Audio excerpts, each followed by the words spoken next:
আসসালামু আলাইকুম প্রিয় বন্ধুরা, আজকে হচ্ছে আমার এই যে ঘাস পাঁচচুক ঘাস যেটি আর কি, এই ঘাসটি অনেক বড় হয়ে গেছে। এগুলো কাটবো। যে এই ঘাসগুলো গরুর জন্য করা হয়েছিল মূলত, কিন্তু যেহেতু গরু কিনতে দেরি হচ্ছে আমাদের, তাই এই ঘাসগুলো হচ্ছে এখন কাটিং দিব, আর এই ছাগলের জন্য এটা আজকে খাওয়ানো হবে। তো আপনাদেরকে আজকে দেখাবো যে এই ঘাস কাটিংয়ের যে নিয়মগুলো, সেই নিয়মগুলো সম্পর্কে বিস্তারিত আজকে দেখাবো। দেখতে পুরো ভিডিওতে আমার সাথেই থাকুন এবং দেখতে থাকুন। আর অবশ্যই আমাদের চ্যানেলটি সাবস্ক্রাইব করতে ভুলবেন না, এবং সেই সাথে লাইক কমেন্ট শেয়ার করে সকলকে দেখার সুযোগ দেবেন। ঘাস কাটার যেটি নিয়ম, সেটি হচ্ছে এইভাবে ঘাসগুলো ধরে একটা একটা করে কাঁচি দিয়ে, এরকম ধারালো কাঁচি লাগবে একদম গোড়া থেকে।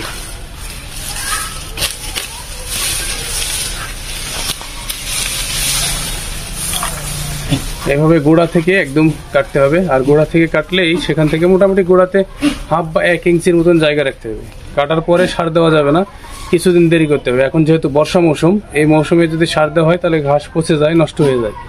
তাই কিছুদিন দেরি করার পরে যখন ঘাসগুলো মোটামুটি 4 আঙ্গুল অথবা এই যে 1 বিঘ পরিমাণ হবে, মোটামুটি এক কথায় 4 থেকে 5 ইঞ্চি পরিমাণ যখন হবে, ঠিক সেই সময় সার দেওয়া যাবে। মাটির সেই উপরে ভিত্তি করে, মাটিতে কেমন আপনার গুণাগুণ আছে সেটার উপরে ভিত্তি করে ইউরিয়া, ডিএপি, তারপর হচ্ছে টিএসপি, ফসফেট, এইগুলো যে সার আছে সেই সারগুলো দিতে হবে। আমি মূলত এখানে হচ্ছে জৈব সার ব্যবহার করি, যেটা হচ্ছে গরুর গোবর থেকে যে জৈবটা তৈরি হয় সেটাই ব্যবহার করি। রাসায়নিক সার এখন পর্যন্ত দেওয়া নেই। আলহামদুলিল্লাহ খুব ভালো একটা রেজাল্ট ঘাসের হয়েছে, আমি দেখাবো আপনাদেরকে। এই হচ্ছে ঘাসের অবস্থা। এই যে বেশ কিছুদিন হচ্ছে ঝড় বৃষ্টি হলো আমাদের এলাকাতে, এই কারণে ঘাসগুলো পড়ে গেছে। আর এর ভিতরে আমার কিছু গাছ আছে, এই গাছগুলো পরিষ্কার করে দিতে হবে। এই কারণে ঘাস কাটতে হবে, আর উপায় নাই। গরু কিনতে যেহেতু আমার দেরি হচ্ছে, এই কারণে ঘাস কাটা প্রয়োজন, জরুরি। ঘাসটা কাটার নিয়ম হচ্ছে এখানে একদম এই যে গোড়াতে, এই যে ঘাসের গোড়াতে এখানে একদম এই জায়গাটাতে এইভাবে কাটতে হবে। ঠিক এইখানে এই পরিমাণে জায়গাতে কাটলে কোনো সমস্যা হবে না। আর এই হচ্ছে আমার রেড পাংসুম, লাল নেপিয়ার এই পাশে আছে।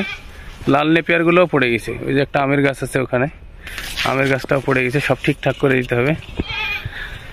ঘাসের জমিতে ঘাসের পাশাপাশি যে উচ্ছিষ্টগুলো থাকে, যে ঘাসগুলো থাকে, এই ঘাসগুলো হচ্ছে একই সাথে এভাবে একদম নিচ থেকে কেটে ফেলতে হবে। এইগুলো দেখি ছাগল খায় কিনা, বা এগুলো গরুও খুব ভালো, খুব সুন্দর খায়, কিন্তু ছাগলে খাবে কিনা বলতে পারছি না। তারপরে কেটে নিতে, তাছাড়া এই আগাছাগুলো পরিষ্কার হবে না। পরিষ্কার করার জন্য হলো এটি কেটে নিতে হবে। হচ্ছে লাল নেপিয়ার, একদম এই যে লাল, কত সুন্দর ডগাগুলো, পাতা। এই ঘাস ছাগল কেমন খায় জানি না, তবে অনেকে বলছে এটি নাকি ভালো খায় না ছাগলে, কিন্তু হচ্ছে গরুয়ে খুব সুন্দর খায়। তো গরু কেনার অবস্থায় আমরা নাই, মানে আমাদের ফার্মের অবস্থা নাই। ফার্মে কাজ চলতেছে এবং বাড়ির কাজ চলতেছে, এই কারণে কিনতে পারছি না। তো কাজ শেষ হলে ইনশাল্লাহ খুব অচিরেই কিনবো। মিস্ত্রি রেগুলার কাজ করছে না, এই জন্যই সমস্যা বেশি। এই হচ্ছে আম গাছটা, চায়না একটা জাতের আম গাছ, চিয়াংমাই নাকি যেন নাম, চিয়াংমাই সম্ভবত, চিয়াংমাই এটা। তো চিয়াংমাই হেলে গেছিল, ঠিক করে দিচ্ছে এখানে। চিয়াংমাইটা একদম পড়ে গেছে, ও এটার খোঁচাটাই ভেঙে গেছে, এই আর কি।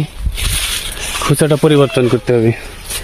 আমি কথা বললেই ছাগলগুলো হচ্ছে কথার সাউন্ড শুনতে পেলে ওরা খাইতে চায়, আর খাওয়ার জন্য চিল্লা চেঁচামেচি শুরু করে। এই তো অবস্থা। মোটামুটি এইটুক কাটলাম, 3-4টা থোক। ওই যে আমাদের ছাগলকে এখন পরিবেশন করব।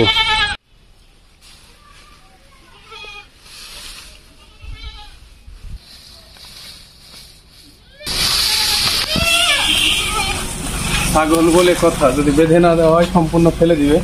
তাই এখন আমরা বেঁধে হচ্ছে ছাগলকে ঘাস পরিবেশন করবো। আরো সেদ্ধ হবে।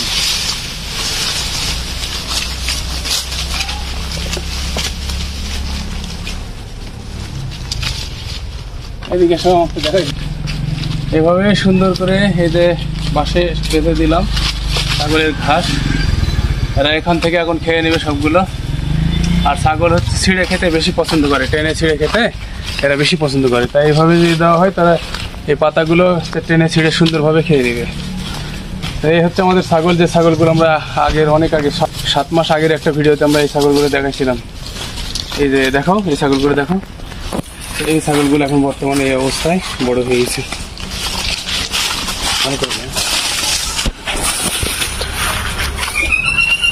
7 মাস আগের একটা ভিডিওতে আমরা এদেরকে দেখাইছিলাম। এখন এই যে অবস্থা, অনেক বড় হয়ে গেছে। বেশ সুন্দর খাচ্ছে ঘাসগুলো। প্রথম দিন, আজকে দেখা যাক কেমন খায়।